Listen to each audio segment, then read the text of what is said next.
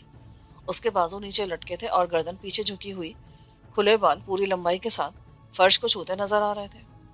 اکبر نے اسے بڑی احتیاط کے ساتھ مساری پر لٹا دیا، یوں جیسے وہ ریت کی بنی ہوئی عورت ہے جو ذرا سی ٹھیس لگنے پر بکھر جائے گی۔ راجا اس پر جھکا ہوا بڑے اضطرابی کیفیت میں ایک ہی بات دہرایا جا رہا تھا، شہناز، کیا ہوا تمہیں؟ دیکھو، میری طرف دیکھو۔ لیکن وہ اپنی آنکھیں بند کے بالکل بے حس و حرکت لیٹی تھی۔ راجا نے اس کی نبض دیکھی۔ نبض کی رفتار سے کوئی اندازہ قائم کرنا صرف ایک ڈاکٹر کے لیے ممکن تھا۔ راجا نے پریشانی سے میری طرف دیکھا، یار کیا ہو گیا اسے؟ یہ بولتی کیوں نہیں؟ اور میرے جواب کا انتظار کیے بغیر اسے پنکھا جھلنے لگا۔ یہ صورتحال زیادہ پریشان کن اس لیے ہو گئی تھی کہ اس علاقے میں دور دور تک کسی ڈاکٹر کی دستیابی کے بارے میں سوچا بھی نہیں جا سکتا تھا۔ شہناز خود ایک ڈاکٹر تھی، وہ یہاں موجود ہر شخص کی کچھ نہ کچھ مدد بھی کر سکتی تھی، لیکن اس وقت وہ اپنے لیے کچھ بھی کرنے سے قاصر تھی۔ اچانک گاڑی کے ناقابل استعمال ہونے کا مسئلہ سنگین صورت اختیار کر گیا تھا۔ شک کی اب کوئی بات نہیں رہی تھی۔ کوئی نادیدہ دشمن یہاں بھی ہمارے تعاقب میں تھا، جہاں ہم ساری دنیا سے کٹ کر محصور ہو گئے تھے۔ ہم کسی سے مدد مانگ سکتے تھے اور نہ ہی اس خوشگمانی پر آسرا کر سکتے تھے کہ اس نے اتفاق سے کچھ ہو جائے گا۔ کچھ دیر پہلے میں سوچ رہا تھا کہ اب ہماری واپسی کی صورت کیا ہوگی۔ کیا گاڑی کو یہیں چھوڑ کر ہم اسی طرح واپس جائیں گے جیسے گاؤں کے لوگ جاتے ہیں؟ کسی بیل گاڑی میں سوار ہونے کے لیے بھی ہمیں پیدل چل کے پل کراس کرنا ہوگا۔ ٹیلا جوگیاں تک 8-10 میل کا یہ سفر آسان نہ تھا۔ ٹیلا جوگیاں سے شاید ہمیں کوئی ویگن یا ٹرک، گاڑی یا بس مل سکتی تھی۔ وہاں سے ہم فون بھی کر سکتے تھے اور کسی میکینک کو صد بدائی بھیج سکتے تھے جو ہماری گاڑی کے چاروں ٹائر کھول کے شہر لے جا کے انہیں تبدیل کروا کے واپس صد بدائی پہنچ کے گاڑی میں لگائے اور گاڑی کو ہم تک پہنچائے۔ پر اب مسئلہ زیادہ سنگین ہو گیا تھا۔ شہناز کو فوری طبی امداد کی ضرورت تھی۔ اس کی بے ہوشی سے کچھ اندازہ نہیں ہوتا تھا کہ اس کی وجہ کیا ہے۔ وہ اگر جلد ہوش میں نہ آئی تو اس ویرانے میں کیا ہوگا جہاں ڈاکٹر ہے نہ اسپتال۔ میں نے اکبر خان کو دیکھا، اس کا چہرہ سپاٹ اور ہر قسم کے جذبات سے عاری تھا۔ وہ پلک جھپکائے بغیر شہناز کو دیکھ رہا تھا، لیکن اس کی آنکھیں کہیں اور دیکھ رہی تھیں، کچھ اور جو ہم نہیں دیکھ سکتے تھے۔ اس کا خیال نہ جانے کہاں سرگردہ تھا۔ میرے شک کی تصدیق اس وقت ہوئی جب میں نے اچانک اس سے پوچھا، اکبر، یہاں آس پاس کوئی ڈاکٹر ہے؟ وہ چونکا، یہاں یہاں تو کوئی نہیں ہے سر۔ کوئی بیمار ہو جائے تو کیا کرتے ہو؟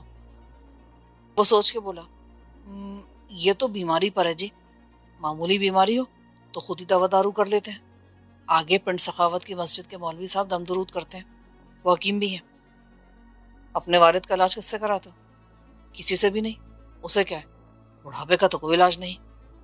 وہ یار، کوئی سخت بیمار ہو، کسی کی ٹانگ ٹوٹ جائے، کوئی جل جائے، زچگی کا مسئلہ ہو تو؟ وہ سادگی سے بولا، بچے تو خود ہی پیدا ہو جاتے ہیں گھر میں، عورتیں سنبھال لیتی ہیں۔ ٹانگ ٹوٹ جائے تو ایک پہلوان ہے ادھر، وہ جرہ بھی ہے۔ اکبر خان، ڈاکٹر کہاں ملے گا؟ ٹیلا جوگیاں میں ایک سرکاری ڈاکٹر ہے، ہفتے میں 1-2 دن آتا ہے حاضری لگانے، باقی وقت ادھر ہوتا ہے روہتاس میں۔ اچھا، وہاں جانے کی صورت کیا ہوگی؟ تم نے دیکھا ہماری گاڑی کے چاروں ٹائر کسی نے کاٹ دیے ہیں؟ ہاں جی، ابھی دیکھا میں نے۔ تمہارے خیال میں حرکت کس کی ہو سکتی ہے؟ میں کیا بتاؤں سر، یہاں تو بس ہم لوگ ہیں، آپ کی رعایا۔ مجھے یوں لگا جیسے اس کے لہجے میں کچھ طنز ہے، مگر میں نے اسے نظر انداز کر دیا۔ ڈاکٹر شہناز کو ٹیلا جوگیا لے جائیں تو کیسے لے جائیں؟ میں کسی کو سائیکل پر بھیج دیتا ہوں، اگر ڈاکٹر مل گیا تو اسے لیتا آئے گا اپنے ساتھ۔ کیسے؟ سائیکل پر؟ لا حول ولا قوت، پھر مسئلہ ہوگا دوا کا۔ نہیں اکبر خان، کیا ٹیلا جوگیا سے کوئی گاڑی نہیں مل سکتی؟ کسی بھی قسم کی گاڑی ہو؟ اچانک راجا چلایا، یار شہناز ہوش میں آ گئی۔ میں نے قریب جا کے دیکھا، وہ آنکھیں کھولے چھت کو گھور رہی تھی۔ اس کی صورت پر کسی قسم کے تاثرات نہیں تھے، نہ دکھ کے نہ تکلیف کے۔ پھر اس نے سر گھما کر میری اور راجا کی طرف دیکھا۔ راجا نے اس کا ہاتھ تھام لیا۔ شہناز، کیسی ہو تم؟ اس نے آہستہ سے سر ہلایا۔ ٹھیک ہوں۔ میں نے اطمینان کا سانس لیا۔ میرے سر سے پریشانی کا بڑا بوجھ اتر گیا تھا۔ شہناز کی ذہنی اور جسمانی حالت بہتری کی طرف مائل تھی اور فوری طور پر تشویش کے اسباب دور ہو گئے تھے۔ باقی معاملات فرصت سے نپٹائے جا سکتے تھے۔ اگلے آدھے گھنٹے میں شہناز کی حالت اس حد تک سنبھل گئی کہ اس نے گاڑی میں سے اپنا میڈیکل بیگ منگوایا، جس میں ایک ذمہ دار خاتون اور ہوشیار ڈاکٹر کی حیثیت سے اس نے ایمرجنسی میں ضرورت پڑنے والی تمام دوائیاں بھری ہوئی تھیں۔ اس نے خود ہی اپنے لیے دوا کا انتخاب کیا۔ مجھے بڑی خوشگوار حیرت ہوئی جب راجا نے ایک ماہر کمپاؤنڈر کی طرح سرنج میں دوا بھری اور شہناز کو انجیکشن لگا دیا۔ شہناز میری حیرت پر آہستہ سے مسکرائی۔ دیکھا رفیق بھائی، کیسی ہے میری تربیت؟ اب مجھے امید نظر آتی ہے کہ کسی دن تم اسے انسان بھی بنا لو گی۔ اکبر خان اس دوران میں خاموشی سے کھسک گیا تھا۔ وہ کچھ دیر بعد نمودار ہوا تو اس کے ساتھ 3 عورتیں تھیں۔ ان میں سے ایک کو میں نے گزشتہ رات بھی دیکھا تھا۔ وہ کبیر خان کی ماں اور اکبر خان کی بیوی تھی۔ اپنے میلے کپڑوں، الجھے بالوں اور بھاری بدن کے ساتھ آہستہ آہستہ چلنے والی وہ عورت بدحال، بیزار اور بیمار نظر آئی تھی۔ دوسری جوان اور خوبصورت عورت تھی جس کی عمر 30 سال سے زیادہ نہ تھی۔ اس کا رنگ اجلا اور جسم بے حد متناسب تھا۔ جو لباس اس نے پہن رکھا تھا وہ بہت معمولی اور کم قیمت کپڑے کا تھا، مگر اس کے بدن پر یوں فٹ تھا جیسے لاہور کے کسی ماہر فن لیڈیز ٹیلر نے سیا ہو۔ عام گھروں کی عورتیں اپنے کپڑے خود سیتی ہیں تو اپنے بدن کی ضرورت کے مطابق ایک ایک ٹانکے سے وہ کمال دکھاتی ہیں کہ سطر پوشی کرنے والا لباس ہی تحشیر حسن کا وسیلہ بن جائے اور دیکھنے والے کی آنکھ بھی جلوہ مستور کے تصور میں اسیر ہو کے رہ جائے۔ یہ عورت بھی ادائے حسن کی فنکاری میں طاق تھی، حالانکہ وہ فیشن اور گلیمر کی دنیا سے بہت دور تھی۔ اس نے آج گہرے سرخ رنگ کا انتخاب کیا تھا۔ آدھی آستین میں پھنسے ہوئے اس کے گداز گورے بازو، کمر کے خم پر تنگ ہو کے نیچے اوپر دائروں میں پھیل جانے والے لباس کا کشادہ گریبان جو گردن کے آگے پیچھے مخمل جیسے سنہرے نشیب و فراز میں نگاہ کو بہکا کے لے جاتا، اور اس کے بیضوی چہرے پر نمایاں بڑی بڑی سیاہ آنکھیں جن کو اس نے کاجل سے زیادہ اثر انگیز سیاہی دے رکھی تھی، یہ سب اس کے حسن کی قوت تسخیر کا اسلحہ تھا، اور ہر عورت کی طرح وہ خوب جانتی تھی کہ یہ اسلحہ کب، کہاں اور کیسے استعمال کیا جا سکتا ہے۔ تیسری عورت ابھی تکمیل کے مراحل میں تھی۔ وہ 14-15 برس کی ایک معمولی صورت اور سانولی رنگت والی لڑکی تھی جس کے بدن کے گلشن میں آغاز شباب کے شگوفے پھوٹ رہے تھے اور جذبے صدا دیتے تھے کہ قیاس کن زا گلستان من بہار من، لیکن نظر میں آفتاب ہو تو چاند ستاروں کا وجود ہی کہاں محسوس ہوتا ہے۔ وہ تینوں ہمارے لیے ناشتہ لائی تھیں، اور جب انہوں نے تمام اسباب کو قرینے سے دسترخوان پر چن دیا تو اکبر خان نے بڑی معنی خیز مسکراہٹ کے ساتھ اعلان کیا، جناب، یہ میری دوسری بیوی ہے نور جہاں، اور یہ میری بیٹی ہے ریشما۔ 2 بھائی اس سے بڑے ہیں، ایک کی شادی ہو چکی ہے، اس سے چھوٹی ایک بہن ہے۔ میں نے اور راجا نے ایک دوسرے کی طرف دیکھا اور سر ہلایا۔ اس وقت تک ہماری آوارہ نگاہی کو شہناز نے بھی محسوس کر لیا تھا، اور ایک عام عورت کی طرح اس کا احساس کمتری خود بخود برہمی کا انداز بن گیا تھا۔ مجھے اس ادھیڑ عمر کے لنگڑے سابق فوجی کی قسمت پر رشک آیا۔ میں اس سے پوچھنا چاہتا تھا کہ آخر اس جیسے غربت نصیب شخص کے ہاتھ کے انمول ہیرا کیسے لگ گیا، جس کا صحیح مقام تو کسی جوہر شناس قدرداں رئیس کے قصر عالی شان کی خوابگاہ تھی، مگر یہاں صد بدائی کے ایک سرونٹ کوارٹر میں اسے راستے میں پڑے پتھر کی طرح کوئی بھی دیکھنے والا نہ تھا۔ لیکن ظاہر ہے میں یہ سوال کرتا تو اپنی حیثیت سے گر جاتا۔ اس صورتحال کو شہناز نے کنٹرول کیا۔ اکبر خان، تم جاؤ بھی، ہمیں کسی چیز کی ضرورت نہیں ہے۔ اکبر خان کے ساتھ ہی تینوں عورتیں بھی نکل گئیں۔ نور جہاں سب سے پیچھے تھی۔ دروازے سے باہر نکل کر اس نے بڑی ادا کے ساتھ گردن گھمائی اور میں نے محسوس کیا کہ اس کے لبوں کی مسکراہٹ زیادہ روشن اور گہری ہو گئی ہے، اور ایک خطرناک چیلنج دینے لگی ہے جو بہت واضح اور عیاں ہے کہ سد بدھائی کی حویلی اور جاگیر کے وارث و مالک. کیا خیال ہے آپ کا اس کنیز کے بارے میں؟ شہناز نے باری باری ہم دونوں کو گھورا. کہ اب آپ حضرات ناشتے پہ توجہ دیں گے؟ وہ تو چلی گئی. راجہ ہنس پڑا.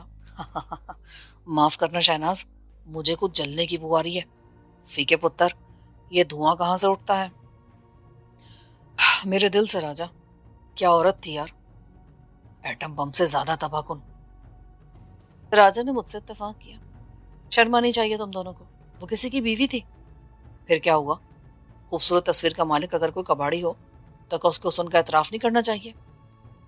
ویسے کوئی وہ شریف عورت نہیں لگتی مجھے. شہناز مزید خفا ہوئی. راجہ نے سر ہلایا. شرافت کو تم اپنے معیار سے دیکھ رہی ہو شنو، اس پر تو خود تمہارے سوا کوئی پورا نہیں اترتا. میں بھی نہیں، رفیق بھی نہیں. شہناز نے ناشتہ چھوڑ دیا. اچھا تو تم کرو اس کی تعریفیں. بلا لو اسے رفیق بھائی. آپ نے ابھی تک یہ نہیں پوچھا کہ شہناز تمہیں ہوا کیا تھا؟ وہ غصے میں آ گئی. راجہ نے اسے دبوچ لیا.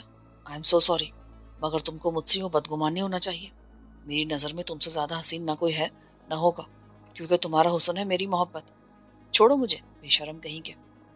تم جانتی ہو مجھے منانے کا دوسرا طریقہ بھی آتا ہے. پھر شہناز نے اسے غصے سے گھورا اور پھر ہنس پڑی. راجہ، یہ کردار مجھے بہت پراسرار لگتا ہے. کون، اکبر خان؟ میرا بھی یہی خیال ہے. کیا تو نے دیکھا جب وہ شہناز کو اٹھا کے لایا تو کیسے لایا تھا؟ اس نے شہناز کو دونوں ہاتھوں پر اٹھا رکھا تھا. راجہ سوچ میں پڑ گیا. واقعی یار، اس کی بیساکھی کہاں تھی؟ مجھے اس نے بتایا تھا کہ سن 71 کی جنگ میں اس کی ٹانگ کٹ گئی تھی. میں نے پوچھا تو کہہ رہا تھا کہ میں نے ایک ٹینک کو ٹانگ اڑا کے گرانے کی کوشش کی تھی. یہ تو بہت بڑا جھوٹ بولا اس نے. اس کی موجودہ عمر کتنی ہوگی؟ 50-55 سال. 35 سال پہلے وہ ہوگا 20 کا، ایک عام سپاہی. راجہ نے کہا. میں نے کہا، اور اگر فوج میں بھرتی کے بعد ہی اسے محاذ جنگ پہ جانا پڑا تھا جہاں وہ زخمی ہو گیا تھا اور اس کی ایک ٹانگ کاٹ دی گئی تھی، تو سوال یہ پیدا ہوتا ہے کہ وہ نائب صوبیدار کیسے بن گیا؟ عام طور پر ایک سپاہی کو جونیئر کمیشن آفیسر کے عہدے تک پہنچنے کے لیے 20-25 سال درکار ہوتے ہیں. صوبیدار کے عہدے پر ان کی ریٹائرمنٹ ہو جاتی ہے. تاہم کچھ خوش قسمت ایسے ہوتے ہیں جن کو اعلیٰ کارکردگی کے انعام میں اعزازی طور پر کمیشن دے دیا جاتا ہے. وہ ریٹائرمنٹ کے بعد خود کو اعزازی لیفٹیننٹ یا کیپٹن لکھتے ہیں. اکبر خان کو ایک ٹانگ کٹ جانے کے بعد فوج سے ریٹائر کر دیا ہو گیا. سوال یہ کہ جو شخص 2-4 سال سروس میں رہا وہ نائب صوبیدار کیسے ہو گیا؟ راجہ نے مجھ سے اتفاق کیا. یہ اس سے پوچھا جا سکتا ہے، لیکن ابھی نہیں. اس کا باپ اور دوسرے گھر والے سب سیدھے سادے لوگ ہیں، اور ایسا لگتا ہے کہ اکبر خان سے سب ڈرتے ہیں. وہ سب پر حکم چلاتا ہے اور انہیں اپنے دباؤ میں رکھتا ہے. ابھی ہمارے پاس وقت نہیں ہے، ورنہ ہم معلوم کرتے. راجہ پھر شہناز کی طرف متوجہ ہوا. یار، آخر ہم کتنی بار پوچھیں اور کس زبان میں پوچھیں کہ تم آدھی رات کو ادھر اکیلی کیوں گئی تھی اس درویش کے مزار پر جس کا نام بھی معلوم نہیں؟ ہاں، اکیلے سے کون سی منت ماننی تھی شہناز؟ اور ہمارے لاہور میں جو مزارات ہیں، کیا وہاں حاضری دینے سے تمہارے دل کی مراد بڑھ نہیں آئی تھی؟ کیا کہ یہ اسپیشلسٹ بابا ہیں؟ یہ جانتے ہوئے بھی کہ ہم اسے چھیڑ رہے ہیں وہ چپ بیٹھی رہی. پھر کچھ دیر کے بعد بولی. تم لوگ مذاق اڑاؤ گے؟ ہرگز نہیں. یہ بڑی عجیب سی بات ہے، اس نے قدرے تذبذب کے بعد کہا. جب ہم سونے کے لیے لیٹ گئے نا تو مجھے نیند نہیں آ رہی تھی. مجھ پر حویلی کے پراسرار ماحول کا اثر تھا، بلکہ ایسا لگتا تھا جیسے باہر سے قدموں کی چھاپ سنائی دے رہی ہے اور برآمدے میں لوگ چل پھر رہے ہیں. میں نے سوچا کہ شاید یہی لوگ ہوں گے جو یہاں پہرا دیتے ہیں، حویلی کے ملازم. ممکن ہے وہ رات کو باہر پہرا دے رہے ہوں. میں نے خوف دور کرنے کے لیے آیت الکرسی اور دعائے قنوت دہرائی. اس سے کچھ سکون حاصل ہوا اور نیند آ گئی. لیکن پھر آنکھ کھلی تو مجھے یوں لگا جیسے کمرے میں کوئی باتیں کر رہا تھا. میں اٹھ بیٹھی، کچھ دیر کان لگائے بیٹھی رہی، پھر دعائیں دم کر کے سو گئی. دوسری بار میری آنکھ ایک روشنی سے کھلی جو کھڑکی کے شیشوں پر نظر آئی تھی. روشنی تو میں نے بھی دیکھی تھی. میں سمجھا باہر بادل ہے اور بجلی چمک رہی ہے. باہر نکل کے دیکھا تو تم دونوں تالاب کی منڈیر پر پاؤں لٹکائے بیٹھے تھے. راجہ نے حیرت سے میری طرف دیکھا. میں تو سب سے پہلے سو گیا تھا اور صبح اس وقت جاگا تھا جب تو نے جگایا تھا. مگر میں نے تمہیں دیکھا تھا، تم دونوں باتوں میں مگن تھے، تو میں نے ڈسٹرب کرنا مناسب نہیں سمجھا. راجہ ہنس پڑا. تو نے اپنے آبا و اجداد بھی کسی لیلا مجنو کو دیکھا ہوگا، وہ بیٹھتے ہوں گے وہاں فلمی محبت کا منظر پیش کرنے کے لیے. میں تو کبھی بھی نہ جاؤں اس اجاڑ جگہ پر شہناز کے ساتھ. یہاں دھول مٹی کے سوا کچھ نہیں. اور یہ ڈرپوک کب جائے گی میرے ساتھ؟ ہاں رفیق بھائی، ہم جاتے تو آپ سے چھپاتے کیوں؟ کیا عجیب بات ہے، میں نے صاف دیکھا تھا تم دونوں کو۔ خیر، اب اس بحث کو چھوڑو، آگے بتاؤ۔ بھائی میں بھی یہی سمجھی تھی کہ باہر بجلی چمکی ہوگی، اس وقت میں نے دیکھا تو راجا غائب تھا۔ غائب تھا کہ کیا مطلب خاتون؟ وضاحت فرمائیے۔ مطلب ہے کہ تم وہاں نہیں تھے جہاں سو رہے تھے۔ میں اٹھ کر دروازے تک گئی تو تم برآمدے میں کھڑے سگریٹ پی رہے تھے۔ میں اور سگریٹ؟ تمہارا دماغ خراب ہے شنو؟ مجھے بھی حیرانی ہوئی تھی نا، بلکہ غصہ آیا تھا کہ ایک بری عادت نہیں تھی تم میں، وہ بھی لگ گئی۔ تم چھپ چھپ کے سگریٹ پینے لگے ہو۔ میں واپس آئی، چپل پہنے پھر نکلی تو تم برآمدے میں کافی آگے ٹہلتے جا رہے تھے۔ میں تمہارے پیچھے پیچھے گئی، تم برآمدے سے نیچے اترے اور باہر جانے والے دروازے کی طرف بڑھے تو مجھے تعجب ہوا۔ پھر میں نے تم کو آواز دی، تم نے مڑ کے بھی دیکھا مگر پھر آگے بڑھ گئے۔ میں نے کہا راجا اس وقت کہاں جا رہے ہو تم؟ لیکن تم نے کوئی جواب نہیں دیا۔ تم باہر نکل کے الٹے ہاتھ کی طرف گئے، وہاں گھنے درخت اور جھاڑیاں ہیں، تم ان کے پیچھے گئے۔ جب میں وہاں گئی تو مجھے تم کہیں دکھائی نہیں دیے، حالانکہ ہمارے درمیان چند قدم کا ہی فاصلہ ہوگا۔ وہاں ایک پختہ قبر تھی، اس پر چادریں اور پھول وغیرہ پڑے ہوئے تھے۔ قبر کے گرد 4 ستون تھے اور ان پر چھت بھی نظر آ رہی تھی۔ میں نے تمہیں آوازیں دی اور آگے گئی۔ قبر کے چبوترے کی 4 سیڑھیاں تھیں۔ میں نے اوپر چڑھ کے دیکھا تو اس کے بالکل پیچھے ایک جیسی بہت سی قبریں نظر آئیں۔ میں نے ہر طرف دیکھا اور تمہیں آواز دی۔ راجا نے دخل اندازی کی۔ پھر وہاں ایک سبز پوش نمودار ہوئے، لمبی اور لہراتی سفید داڑھی والے۔ انہوں نے کہا، لڑکی ہم ہے راجا۔ جی نہیں، ایسی کوئی بات نہیں ہوئی، نہ مجھے کوئی روح ملی اور نہ ہی کوئی آواز سنائی دی۔ شنو، آخر میرے روپ میں تمہیں وہاں لے جانے والا کون تھا؟ ویسے وہ تمہارے رفیق بھائی کے کوئی پردادا کے پردادا وغیرہ ہی ہوں گے، میرا روپ بدل کر آ گئے ہوں گے تمہیں ورغلانے کے لیے۔ مجھے تو وہاں عجیب سی خوشبو محسوس ہوئی تھی، اسی نے میرے دماغ پر اثر کیا۔ یعنی جتنا بھی تھوڑا بہت دماغ ہے یا بھوسا ہے؟ شہناز اس وقت برا ماننے کے موڈ میں نہیں تھی۔ مجھے چکر سا آیا، وہ حواس پر طاری ہونے والی خوشبو تھی، اس نے جیسے میری ساری طاقت سلب کر لی۔ اب میں کیسے بتاؤں؟ میڈیکل میں ہم نے ہر قسم کی بو اور خوشبو کا تجزیہ کیا ہے، کلورین یا امونیا اور کلوروفارم کی بھی تو بو ہی ہوتی ہے نا، جو بے ہوش کر دیتی ہے، مگر وہ خوشبو تھی۔ اس کے بعد مجھے نہیں پتا کیا ہوا۔ میں نے کہا، چلو ہم فرض کر لیتے ہیں کہ ایک مافوق الفطرت واقعہ تھا، لیکن آگے یہ سوال پیدا ہوتا ہے کہ صبح سویرے اکبر خان ادھر کیا لینے کے لیے گیا تھا؟ ایسے ہی اور بھی سوالات ہیں جو میں اس سے ضرور پوچھوں گا، فی الحال گاڑی کا مسئلہ اہم ہے۔ رفیق بھائی، آپ کو شک ہے اکبر خان پر؟ ابھی یقین کے ساتھ کوئی بات کہنا مشکل ہے، ممکن ہے کوئی ہمارے پیچھے یہاں تک آیا ہو اور ابھی آس پاس ہی موجود ہو۔ ظاہر ہے صرف گاڑی کے ٹائر کاٹ کے تو وہ مطمئن نہیں ہوگا۔ اگر اس مفروضے کو مان لیا جائے تو پھر ہمیں محتاط ہو کے اپنے دفاع کو مضبوط کرنا ہوگا۔ یہ دشمن کے پلان کا پہلا حصہ تھا، ہمیں محصور اور بے بس کرنے کے بعد وہ اگلا قدم اٹھائے گا۔ کیا ہوگا یہ اگلا قدم؟ اور کون ہو سکتا ہے ایسا دشمن، تمہارا یا راجا کا؟ شہناز ڈر گئی۔ بھائی میں نے ایک مفروضے کی بات کی تھی۔ راجا بولا، تمہارے تمام سوالات کا جواب ایک تحقیقاتی کمیشن کی رپورٹ میں ہوگا جو عنقریب اپنا کام شروع کر دے گا۔ یا میرا سارا دھیان نہ رجب علی کی طرف بھی جاتا ہے، کہیں اس کینہ پرور شخصی کارروائی نہ ہو۔ راجا نے کہا، یار مجھے یاد آیا، جب میں گاڑی سے میڈیکل بیگ نکالنے گیا تھا نا، تو مجھے گیٹ پر ٹائروں کے نشانات نظر آئے تھے، جیسے کسی نے گیٹ سے گاڑی کو تھوڑا سا ریورس کیا اور پھر دائرے میں گھما کے لے گیا۔ ہم تو سیدھے اندر آ گئے تھے، چل دیکھتے ہیں۔ راجا کی نظر نے صحیح مشاہدہ کیا تھا، کوئی گاڑی رات کے وقت گیٹ تک آئی تھی۔ یہ بات یوں بھی ثابت ہوتی تھی کہ نرم مٹی میں 2 طرح کے ٹائروں کے نشانات بہت واضح تھے۔ ہماری گاڑی میں جرنل کے ریڈیل ٹائر تھے، جبکہ دوسری گاڑی میں شاید کوئی غیر ملکی برانڈ کے ٹائر تھے۔ شوقین اور دولت مند اپنی قیمتی گاڑیوں میں ڈنلپ اور گوڈیئر یا کورین ٹائر بھی لگوا رہے ہیں۔ ٹائر بالکل نئے تھے، چنانچہ ان کا پرنٹ بھی بہت نمایاں تھا۔ راجا نے پل کی طرف دیکھا، گاڑی اسی پل پر سے گزر کے آئی تھی۔ ہیڈ لائٹس جلائے بغیر یہ کارنامہ سر انجام دینے کا خطرہ کوئی مول نہیں لے سکتا۔ رائٹ، ایک موڑ کاٹتے پل آ جاتا ہے، اس موڑ کے بعد گاڑی کی لائٹس کو ذرا دیر کے لیے روشن کیا گیا۔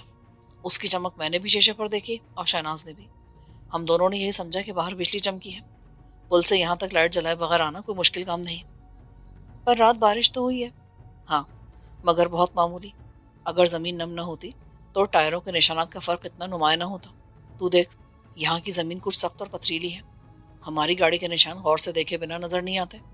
اس کے علاوہ میری جاسوسی حس یہ بھی بتاتی ہے کہ وہ بڑی گاڑی تھی۔ ٹائروں کا دائرہ دیکھ کر اندازہ ہو جاتا ہے۔ میں نے کہا، یہ رجب علی خود کو بڑا خاندانی ظاہر کر رہا تھا، مگر ہے بہت کمینہ اور چھوٹا۔ صرف ٹائر کاٹ کے اس کے دل کو تسلی ہو گئی۔ ہو سکتا ہے یہ سب کچھ خود رجب علی نے نہ کیا ہو، اس کے چمچے بھی تو ہوں گے یار۔ کسی شاہ سے زیادہ شاہ کے وفادار نے کہا ہوگا کہ نئے شہری دولت مندوں کا دماغ درست کرنا ضروری ہے، جو خاندانی رئیسوں کی آنکھوں میں آنکھیں ڈال کر بات کرتے ہیں۔ تو نے اس کے ڈرائیور کا جارحانہ موڈ دیکھا تھا نا؟ وہ ایسا ظاہر کر رہا تھا جیسے ہمیں گولیوں سے بھون کے رکھ دے گا۔ میں نے کہا، ایک ڈرائیور کی اتنی جرأت نہیں ہو سکتی کہ اپنے مالک کی مرضی کے بغیر اس قسم کی کارروائی کر سکے۔ اگر وہ پکڑا جاتا تو کیا بات رجب علی تک نہ جاتی؟ وہ خود بھی ہمارے رویے پر برہم تھا۔ یہ ہو سکتا ہے کہ کسی مشیر نے سزا تجویز کی ہو اور اس نے منظوری دے دی ہو کہ چلو انہیں تھوڑا سا سبق سکھا دو، مگر خبردار کوئی پکڑا گیا تو میں ان کے سامنے 10 جوتے اضافی لگاؤں گا۔ چل دفع کر اسے، یہ بتا آپ کیا کریں؟ راجا نے کہا، ہم سب ٹیلا جوگیاں تک معاش نہیں کر سکتے، ہم سب میں سے ایک جائے گا، اور ایک کا مطلب ہے میں۔ راجا نے ٹھنڈی سانس لی۔ عقل مند کو اشارہ کافی ہوتا ہے۔ راجا نے شکایتی نظروں سے شہناز کو دیکھا۔ تم میرا دل رکھنے کے لیے تو کہہ سکتی ہو کہ تمہارے سنگ میں بھی چلوں گی پیا۔ میں تو یہ پورا گانا گا سکتی ہوں، مگر جاؤں گی نہیں۔ مجھے پیدل چلنے کی عادت بالکل نہیں ہے۔ اگر سواری مل جائے، اکبر خان کی فیملی کے پاس سائیکل ضرور ہوگی، میں تمہیں بٹھا کے لے جا سکتا ہوں۔ میں نے کہا، ٹیلا جوگیا میں فون ہوگا، ممکن ہے کوئی گاڑی بھی مل جائے۔ قریب ترین شہر جہلم ہے، وہاں سے تجھے 3 ٹائر خرید کے لانے ہوں گے، ٹیوب اور اسٹرین کے ساتھ۔ چوتھا ہمارے پاس ہے۔ آنے جانے میں تجھے 4-5 گھنٹے ضرور لگ جائیں گے، اور 10,000 بھی خرچ ہوں گے۔ تو میرا ATM کارڈ لے جا۔ کارڈ میرے پاس بھی ہے، پیسوں کا کوئی مسئلہ نہیں۔ راجا نے جواب دیا،